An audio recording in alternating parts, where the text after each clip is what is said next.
আজ তোমাদের শোনাতে যাচ্ছি সালমা চৌধুরীর লেখা উপন্যাস আমৃত্যু ভালোবাসি তোকে এর 15তম পর্ব।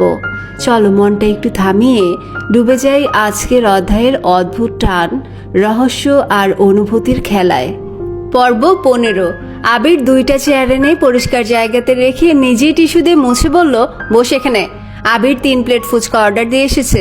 মেঘের মন খুশিতে ভরে গেছে। আবির ভাইয়ের সাথে এতটা সময় সে আজই প্রথম কাটাচ্ছে। এই অনুভূতিহীন মানুষটা এক কথায় ফুচকা খাওয়াতে রাজি হয়ে গেছে, এটা ভেবেই মেঘ অজান্তে হেসে ফেলল। আবির পাশের চেয়ারে বসতে বসতে চোয়াল শক্ত করে বলল, বেকুবের মতো হাসিস কেন? আবিরের কথায় মেঘ কিছুটা ভ্যাবাচ্যাকা খেল। ভনিতা ছাড়াই জবাব দিল, এমনি। ততক্ষণে ফুচকা চলে এসেছে। 3 প্লেট ফুচকা দেখে মেঘ জিজ্ঞাসু দৃষ্টিতে তাকিয়ে বলে, এত ফুচকা কি আমাদের?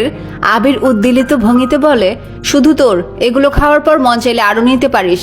মেঘ আশ্চর্য নয়নে তাকিয়ে আছে। সহসা 2 অধরের মাঝে ফাঁকা হয়ে গেছে। মেঘের দিকে চেয়ে আবির কপাল গোটায়, বিরক্তি নিয়ে বলে, মুখটা বন্ধ করে খা। মেঘ প্রথম প্লেট হাতে নিয়ে চুপচাপ খাওয়া শুরু করলো। আবির বসে বসে ফোন চাপছে। মেঘ আগ পাঁচ না ভেবে 1 প্লেট ফুচকা কয়েক মুহূর্তে নির্বাণ করে ফেললো। দ্বিতীয় প্লেট হাতে নিয়ে আবির ভাইয়ের দিকে তাকালো। তারপর সচেতন কণ্ঠে প্রশ্ন করলো, আবির ভাই, আপনি খাবেন না ফুচকা? আবির গুরুভার কণ্ঠে বলল, আমি এসব খাই না। মেঘ কোমল কণ্ঠে বলল, আজ একটু খেয়ে দেখুন, অনেক সুস্বাদু। আবির ফোনের থেকে দৃষ্টি সরিয়ে মেঘের দিকে ক্ষুদ্র চোখে তাকালো। দাঁত খিচে বলল, তুই খাচ্ছিস খা, আমি খাবো না। মেঘের প্রেমানুভূতি এতটাই তীব্র যে আবিরের তপ্ত স্বরের কথাগুলো কানেই যাচ্ছে না। হাস্যজ্জ্বল মুখে আবির ভাইয়ের দিকে চেয়ে আহ্লাদি কণ্ঠে বলল, একটা খান না প্লিজ। আবির তীক্ষ্ণ দৃষ্টিতে চাইল। আকস্মিক অভিব্যক্তি বদলে গেল আবিরের। খড়খড়ি কণ্ঠে বলল, দে। মেঘ তৎক্ষণাৎ প্লেট বাড়ালো আবির ভাইয়ের দিকে। আবির ভ্রুকুচকে বিরক্তি নিয়ে বলল, একটা ফুচকার জন্য আমি হাত নষ্ট করতে পারবো না, তুই খাইয়ে দে। মেঘ চোখ বড় বড় করে তাকালো, জিভ দিয়ে ঠোঁট ভেজালো। মেঘের ডাগর ডাগর চোখে তাকানো দেখে আবির নিজের দৃষ্টি সংযত করে ফোনের দিকে তাকালো। মেঘ ধীর হস্তে ফুচকায় টক দিয়ে আলতো হাতে আবির ভাইয়ের মুখের সামনে ধরতেই আবির হা করলো। মেঘ 2 আঙুলে কোনো রকমে ফুচকা মুখে দিয়ে হাত সরালো দূরে, যেন আবির ভাইয়ের ছোঁয়ায় কাণ্ডের শখ খেয়েছে। ফুচকা মুখে পড়তেই আবির ভ্রুকুচকে চোখ বন্ধ করলো, কোনো রকমে গিলল। দাঁত কিরকির করছে। দাঁতে দাঁত চেপে গম্ভীর কণ্ঠে বলল, উফ, কিভাবে খাস এত টক? মেঘ দাঁত বের করে হাসে, ঠাট্টা স্বরে বলে, এভাবেই। আবির দাঁতে দাঁত চেপে ধরে আছে, ক্ষুদ্র চোখে তাকিয়ে আছে অষ্টাদশীর পানে। কিছু বলতে চেয়েও বলছে না। হঠাৎ চোখ পড়ে দূরে। রাকিব দূর থেকে ফোন ধরে দাঁড়িয়ে আছে আর দাঁত কেলিয়ে হাসছে। আবির কপাল কুঁচকে তাকালো। মেঘের চেয়ারের পেছনে হাত নিয়ে 2 আঙুলে ইশারা দিল। সঙ্গে সঙ্গে ফোন পকেটে রেখে জায়গা ত্যাগ করলো রাকিব। মেঘ আপন মনে ফুচকা খাচ্ছে। 2 প্লেটের শেষ ফুচকায় অতি সামান্য টক দিয়ে আবির ভাইয়ের দিকে বাড়ালো। আবির সঙ্গে সঙ্গে হুঙ্কার দিয়ে উঠল, আর খাবো না। মেঘ পল্লব ঝাপটে অধর নেড়ে বলল, একটা খেতে নেই, এটাই শেষ প্লিজ। আবির আগে থেকে ভ্রু গুটিয়ে চোখ বন্ধ করে হা করলো। তবে এটাতে টক কম দেওয়ায় তেমন প্রভাব পড়েনি। কোনো রকমে খেয়ে নিল ফুচকাটা। একটু পানি খেয়ে মেঘের দিকে তাকিয়ে গম্ভীর কণ্ঠে শুধালো, একটা খেলে কি হয়? মেঘের ঠোঁটে ফুটে উঠে রক্ত জবার ন্যায় হাসি। তৎক্ষণাৎ হাসি থামিয়ে বলল, একটা খেলে পানিতে পড়ে যেতেন। আবির বোকার মতো চেয়ে আছে মেঘের দিকে। কয়েক মুহূর্ত পর দীর্ঘশ্বাস ফেলে বিরক্তি নিয়ে বলল, কি? কোত্থেকে শুনিস এসব আজগুবি কথাবার্তা? মেঘ বিজ্ঞের ন্যায় মাথা দুলিয়ে বলল, আমার সোর্স আছে। মেঘ মাথা নুইয়ে মুচকি হাসে। আবির মেঘের কথা শুনে কপাল গোটায়, কণ্ঠ দ্বিগুণ ভারী করে আকস্মিক বলে ওঠে, আমি পানিতে পড়লে তো তুই সবচেয়ে খুশি হতিস। মেঘের উদ্দোলিত মনোভাব কমে আসে। সিক্ত চোখে তাকায় আবিরের দিকে। আবিরের নীরের চোয়াল দেখে মেঘ তটস্থ হয়ে সহসা চিবুক নামিয়ে মনে মনে বলে, আমি আপনাকে পানিতে পড়তে দিব না। আপনার কিছু হলে আমি কাকে নিয়ে স্বপ্ন দেখব? কে আমার স্বপ্নের রাজকুমার হবে? আবির চুপচাপ চেয়ার থেকে উঠে চলে যায়। মেঘ কিছুক্ষণ চিন্তা করার পর মুখ তুলে তাকায়। তাকিয়ে দেখে আবির ভাই নেই। পিছনে ঘুরে দেখলো আবির ভাই টাকা দিচ্ছেন। 1 মিনিটের মধ্যেই আবির এসে চেয়ারের হাতল ধরে দাঁড়িয়ে বলল, তোর খাওয়া শেষ হয়েছে? মেঘ মাথা নেড়ে হ্যাঁ বলল। আবির 2টা টিস্যু এগিয়ে দিল মেঘের দিকে। আবির খড়খড়ে কণ্ঠে বলল, চল তাহলে। মেঘ উঠে আবির ভাইয়ের পেছন পেছন হাঁটে। বাইকের কাছে গিয়ে আবির মেঘের দিকে একটা শপিং ব্যাগ এগিয়ে দেয়। মেঘ হাতে নিতে নিতে বলে, কি এখানে? মিমার আদির জন্য নিয়েছি, জবাব দিল আবির। মনের ভেতরের মুগ্ধতা মেঘের ঠোঁটের কোণে ভেসে উঠল। আবির ভাইকে সে কখনো বলতেই পারতো না মিমার আদির জন্য নেয়ার জন্য। মেঘকে যে খাওয়াতে এনেছে এটাই অবাক কাণ্ড। আবার তাদের জন্য নিচ্ছে। মেঘ বিড়বিড় করে বলল, বাহ আবির ভাই। আবির চোখ পাকিয়ে তাকালো, হালকা স্বরে ধমকে উঠল, এই মেয়ে উঠবি? মেঘ সঙ্গে সঙ্গে আবিরের দিকে তাকায়, স্বাভাবিক হয়ে উঠে বসে বাইকের ব্যাক সিটে। বাসার সামনে নামিয়ে দিয়ে আবির চলে যায়। মেঘ খুশিতে গদগদ হয়ে মেহমার আদির কাছে যায়। আবির মসজিদে মাগরিবের নামাজ পড়ে বাইক স্টার্ট দেয়। একেবারে এসে থামে বন্ধুদের আড্ডা মহলে। রাকিব আর রাসেল আড্ডা দিচ্ছিল। মোবারক আর লিমন এখনো আসেনি, রাস্তায় আছে মনে হয়। আবির বাইক থেকে নামতে নিলে রাকিব দাঁত কেলিয়ে হাসতে হাসতে জড়িয়ে ধরতে যায় আবিরকে। আবির বাইক থেকে নেমেই 2-3টা ঘুষি বসিয়ে দেয় পেটে। ঘুষিগুলো এত জোরে না লাগলেও রাকিব কিছুটা নত হয়ে যায়। রাসেল বসা থেকে উঠে দাঁড়িয়ে আতকে উঠে বলে, কি হয়েছে তোদের? রাকিব কিছুটা স্বাভাবিক হয়ে বলে, ওফ, এমনি কেউ মারে? আবির রাগান্বিত কণ্ঠে বলল, তোর যেমন মুখ বেশি চলে আমার তেমনি হাত বেশি চলে। রাসেল পুনরায় শক্ত কণ্ঠে বলল, আরে হয়েছেটা কি, বলবে আমায়? রাকিব হাসতে হাসতে জবাব দিল, আরে বলিস না, আবিরকে বিকেলে ফুচকার দোকানে দেখে আমি পুরাই টাসকি খাইছি। যে আবির এত বছর ফুচকার দোকানের আশেপাশে যায়নি, সে কেন ফুচকার দোকানে আসে আমার জানতে হবে না? আমি দৌড়ে গেছি আবিরের কাছে। আবিরের পাশে মেঘকে দেখে আমি তো আরো অবাক। খুশি মনে ওদের আপ্যায়ন করার জন্য বলে ফেলেছিলাম আমার পক্ষ থেকে ফুচকা খাওয়াবো, সেই জ্বালা এখন মেটাচ্ছে। আবির গম্ভীর কণ্ঠে বলল, ও আমার কাছে জীবনে প্রথম ফুচকা খাওয়ার আবদার করেছে, তুই কেন খাওয়াবি? রাসেল সহসা বলে উঠলো, ঠিকই তো, আবিরের ওকে তো আবিরই খাওয়াবে। রাকিব পুনরায় ঠাট্টা স্বরে বলল, এই জন্যই তো আমি বলেছিলাম সারা জীবন তো আবিরই খাওয়াবে, এবার না হয় আমি খাওয়াই। রাসেল ভ্রুকুচকে তাকিয়ে বলল, তুই কি এই কথা ওদের সামনে বলে ফেলেছিলি? রাকিব আবার বলল, একটু বলেছি না, মানে আমার কি দোষ? উত্তেজনা মেয়েকে প্রথমে ভাবি বলে ফেলতে চাইছিলাম। রাসেল অবাক দৃষ্টিতে চেয়ে রইল রাকিবের দিকে। আকস্মিক বলে উঠল, ঠিকই আছে, আরো মাইর খা। রাকিব আবিরের দিকে তাকিয়ে নাক টেনে কিছুটা আবেগী কণ্ঠে বলল, মাফ করে দে ভাই, মুখ ফসকে আর কিছু বলবো না। আবির তীক্ষ্ণ দৃষ্টিতে তাকিয়ে রাগান্বিত কণ্ঠে বলল, মুখ ফসকে বলেছিলি ভালো কথা, তুই আমাদের রোমান্টিক মুহূর্তে ব্যাগরা দিছিস কেন? আমি কি তোর প্রেমে কখনো ব্যাগরা দিছি? রাকিব ভেংচি কেটে বলল, আমারটা তো মেঘের মতো এত লক্ষ্মী না, আজ পর্যন্ত একটা ফুচকাও নিজের প্লেট থেকে দেয়নি আমাকে, বরং আমার প্লেট থেকে আরো নিয়ে নেয়। আবির তীক্ষ্ণ দৃষ্টিতে তাকায়। কিছু বলার আগে রাকিব পুনরায় বলা শুরু করলো, মেঘ তোর জন্য সারাদিন না খেয়ে বসে থাকতে পারে, আর আমারটা এক গামলা খেয়ে তারপর আমার সাথে ঝগড়া লাগে। যদি ঘুরতেও নিয়ে যাই, বাসা থেকে বের হয়ে সে আগে ফুচকা চটপটি হালিম খেয়ে নেয় একা একা, তারপর আমার সাথে দেখা করতে আসে। আমি যেখানে নিজে শান্তিতে প্রেম করতে পারি না, সেখানে তোকে কেমনে করতে দেই? আবির কপাল গুটিয়ে ক্ষুদ্র চোখে তাকিয়ে আছে। রাসেল সহসা বলে, রাকিব কি করছিস তুই? রাকিব আবারও হাসি শুরু করলো। এবার হাসির মাত্রা দ্বিগুণ বেড়ে গেছে। হাসতে হাসতে বলল, রাসেল রে, তোকে তো একটা জিনিস দেখানোই হয়নি, আয় বস, একটা ওমাগো জিনিস দেখাই তোকে। আবিরের দিকে তাকিয়ে পুনরায় দাঁত কেলিয়ে বলল, আয় নিজের কুকিরটি দেখে যা। 3 বন্ধু চেয়ার টেনে বসেছে।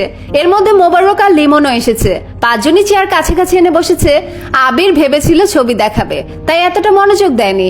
কিন্তু রাকিব একটা ভিডিও অন করলো। পিছন থেকে ভিডিও করেছে। মেঘের হিজাবের কারণে মুখটা তেমন ভাসেনি, কিন্তু আবিরের মুখের এক পাশে স্পষ্ট বোঝা যাচ্ছে মেঘ আবিরকে মুখে তুলে ফুচকা খাইয়ে দিচ্ছে। এতটুকু দেখে মোবারক আর রাসেল চিৎকার দিয়ে ওঠে, আবির তুই ফুচকা খাইছিস? লিমন অতর্কিত কণ্ঠে বলল, আবির তুই এক মেয়ের পাশে বসে ফুচকা খাচ্ছিস, তাও মেয়ে খাইয়ে দিচ্ছে। রাকিব এবার হাস্যজ্জ্বল মুখে বলল, এটা এক মেয়ে না রে, আবিরের জীবনের একমাত্র মেয়ে। মোবারক আবিরের দিকে চেয়ে সহসা বলে ওঠে, মেঘনা কি নাম শুনেছিলাম, উনি কি সে? আবির শুধু উপর নিচ মাথা নাড়ায়। লিমন অভিযোগের কণ্ঠে বলল, এটা আমি মানতে পারলাম না, সেদিনও তো তোকে কত জোর করলাম ফুচকা খেতে, চেপে ধরেও তো খাওয়ানো গেল না, আর আজ? রাকিব দাঁত কেলিয়ে হেসে বলল, মেয়ে কিছু বললে আবির আবার না করতে পারে না। 3 বন্ধু অবাক চোখে তাকিয়ে রইল আবিরের দিকে। রাসেল সহসা বলে উঠল, তুই তো টক খাস না জীবনও, ফুচকা কেমনে খেলি? আবির মুচকি হেসে জবাব দিল, শুধু টক কেন, ও আমায় বিষ দিলে আমি সেটাও চুপচাপ খেয়ে নেব। 4 বন্ধু এবার বিস্ময়কর দৃষ্টিতে আবিরের দিকে তাকালো। কয়েক মুহূর্তে সবাই চাওয়াচাই করলো। মোবারক হাসি মুখে বলল, বিয়ে কবে খাচ্ছি বন্ধু? আবির ঠাট্টা স্বরে বলল, আর বিয়ে? লিমন কিছুটা চিন্তিত হয়ে বলল, কেন, কিছু হয়েছে? আবির কিছু বলার আগেই রাকিব হাসতে হাসতে বলে উঠল, সেদিন যদি মেঘ রাজি হইতো তাহলে আবির আজ বিবাহিত থাকতো। তন্মধ্যে রাসেল বলে বসলো, তুই মেঘকে কবে প্রপোজ করলি, আর কবে বা রিজেক্ট করলো শুনলাম না তো? আবির চোখ মুখ গোটায়, তীক্ষ্ণ দৃষ্টিতে চাইলো রাসেলের দিকে। রাকিব পুনরায় বলল, আরে দূর, প্রপোজ না, আবির মেঘকে বলেছিল তুই পড়াশোনা না করলে বাদ দে, করতে হবে না তোর পড়াশোনা, কিন্তু মেঘ বেচারি বুঝলোই না, বলে বসলো পড়াশোনা করব। লিমন কিছুটা ভেবে বলল, পড়াশোনা না করলে কি করতি? আবির দাঁত খিচে বলল, পড়াশোনা করবে না বললে 1 ঘন্টার মধ্যে কাজে এনে বিয়ে করে ফেলতাম। রাসেল সশব্দে হেসে উঠল আর বলল, মেঘ যদি রাজি না হতো? আবির রাগান্বিত কণ্ঠে জবাব দিল, জোর করে বিয়ে করলে রাজি কি আবার? লিমন, মোবারক আর রাসেল এত বেশি জানে না। রাকিব আবিরের সবকিছু জানে। রাকিবের সাথে রাসেল চলাফেরা করায় রাসেল টুকটাক জানে। লিমন দাঁত বের করে ঠান্ডা কণ্ঠে শুধালো, বিয়েটা তো মেয়েকে বলেও করতে পারিস, তাহলে তো আমরাও বিয়েটা খেতে পারি, আর তোর বউ বিয়ের পর পড়াশোনা করতে পারে। আবির দীর্ঘশ্বাস ফেললো, কণ্ঠ খাদে নামিয়ে বলল, এই কাজ আমি কখনোই করব না। মোবারক প্রশ্ন করলো, কেন? আবির গম্ভীর কণ্ঠে বলা শুরু করলো, কারণ মেঘকে বা বাসায় ঝামেলা করে আমি এখন বিয়েটা করলে জীবনের কোনো এক সময়ে মেঘের মনে হতে পারে আমি ওর যোগ্য না। পড়াশোনা, বাহিরে চলাফেরা, বন্ধু মহলের সাথে সে আমাকে মানাতে পারতো না। মেঘের কখনো যদি মনে হয় আমি ওর জীবনে জোর করে এসেছি বা মেঘ আমার থেকে মুক্তি চায়, তখন আমি কি করব? তার থেকে ভালো পড়াশোনা করুক, নিজে প্রতিষ্ঠিত হোক। যখন ওর মনে হবে আমাকে ছাড়া ওর চলবে না, তখনই আমি ওকে বিয়ে করব। গভীর মনোযোগ দিয়ে কথাগুলো শুনছিল সকলে। মোবারক মাথা চুলকে বলল, একটু আগে যে বললে জোর করে বিয়ে করবি। আবির এবার কপাল কুঁচকে বিরক্তি নিয়ে বলা শুরু করলো, মেঘ যদি বলতো সে পড়াশোনা করবে না, তাহলে আমি জোর করে বিয়ে করতাম, কারণ তখন তার পড়াশোনা করে ক্যারিয়ার গড়ার ইচ্ছে থাকতো না, জীবনে চলার পথে নতুন বন্ধু হতো না, আমাকে ঘিরেই ওর পৃথিবী হতো। একটা না একটা সময় গিয়ে আমার প্রেমে পড়তে বাধ্য হতো। লিমন এতক্ষণ নীরব থাকলেও এবার চিন্তিত স্বরে বলল, সবই বুঝলাম, কিন্তু ভাবির জীবনে যদি কেউ চলে আসে, তখন কি তুই ভাবিকে ছেড়ে দিবি? রাকিব ফিক করে হেসে উঠল, তাচ্ছিল্য স্বরে বলল, যা বলছিস তুই? আবির দিবে মেঘকে ছেড়ে? হাসাইলি? এই আবির দেশেই আসছে এক ছেলেকে পিটাইতে। ছেলের অপরাধ কি? ছেলে মেঘের সাথে কথা বলার চেষ্টা করেছিল, কথা বলার চেষ্টাতেই ছেলে এখন হাসপাতালে ভর্তি। যদি প্রেম করার চিন্তা করে, তখন আবির কি করবে তোরাই ভাব। রাসেল, লিমন আর মোবারক সমস্বরে চিৎকার দিয়ে বলে উঠল, আবির! আবির নিরেট কণ্ঠে বলল, আস্তে। আবির পকেট থেকে ফোন বের করে টাইম দেখে বলল, নামাজের সময় হয়েছে, চল নামাজে যাই। সবাই নামাজ পড়ে বের হলো। রাকিব দাঁত কেলিয়ে বলল, শোন, আজ আবির আমাদের ট্রিট দিবে, কি খাবি বল তোরা? আবির বিরক্তি নিয়ে বলল, আমি কেন ট্রিট দিব? আমি কি বিয়ে করেছি নাকি? রাকিব মুখ বাঁকিয়ে বলল, বিকেলে যে বললি আনলিমিটেড ফুচকা খাওয়ানোর ক্ষমতা তোর আছে, তাহলে এখন আমাদের খাওয়া। আবির গম্ভীর কণ্ঠে বলল, এই অফার শুধু আমার কদম্বিনীর জন্য। লিমন আকস্মিক বলে উঠল, আমাদের আনলিমিটেড খাওয়াতে হবে না, লিমিটেডই খাওয়া তোর কদম্বিনীর তরফ থেকে। আবির কিছুটা ভেবে বলল, ঠিক আছে চল। 3টা বাইকে 5 বন্ধু চলল।